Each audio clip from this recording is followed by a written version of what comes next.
You decided to base yourself in Adelaide in Australia. Ano to? You've worked there? Doon ka na talaga? Hindi na kayo magbabalik? What's gonna happen?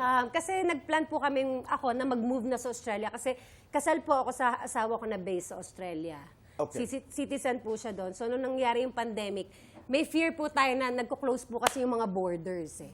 So, nag-decide na ako na kahit anong peak nung karir ko dito, kung malayo ako sa mahal ko sa buhay, parang mas pipiliin ko na lang nakasama ko siya. Oo. And talking about pagmamahal, ikaw, Sugar, hindi lingid sa kaalaman ng publiko ang iyong pinagdaanan. Maraming mga luha at iyak ang aming napanood, maliban dun sa mga sayaw. Tanong na diretsa, are you open to still loving? I don't know if this even makes sense, no?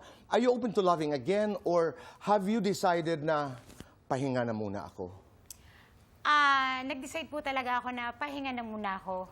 8 years single, totoo?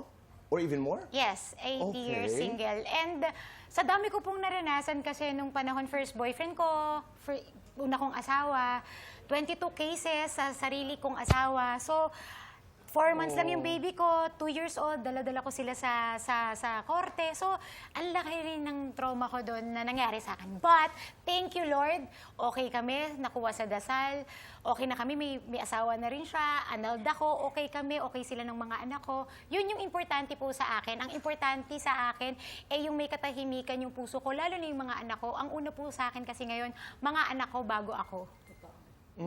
What do you want to say about it? Stay strong kasi fighter talaga si Sugar eh. Saka para sa akin, magaling kang ina dahil napalaki mo yung anak mo nang hindi mo napabayaan. That's true. Yun ang importante, yung hindi mo sila pabayaan sa laban na nangyari sa pamilya mo. Oo. I'm proud of you. Ira, Kumari ko yan eh, kumari ko talaga to. Kaya hindi totoo na siya yung rason kung bakit nawala kami sa Itbulaga. at saka ang importante, yayamanin. Yayamanin. Yes, Kasi may pera siya. totoo. Hindi mo nga ipinapakita. Totoo. Asia's Lashes, thank you po sa Chanel. Okay. Dito ang laban talaga. Let's do fast talk, Ira. Okay? Ready? Ira, split, kembot. Split. Spaghetti, pansit. Spaghetti. Pababa, pataas. Pababa. Lalaban, babawi. Laban. 17, 18. 17. Sa sex bomb, sino ang pinakamagaling sumayaw? Rochelle. Sino ang pinakamatagal makakuha ng steps? Sino ba si Sugar? Di ba nga nawala na kayo, parang nalaman? Ay, umayos ka. Hirap na hirap ako sa'yo nung bago ka. Oo nga, pero singer kasi ako. Okay. Pinaka-sexy. Si Mia. Pinakamataray. Sino ba si Mia? Pinaka-kuripot. Oh my God! Si Cheche. I don't know. Cheche. Pinakamayaman. Aifa.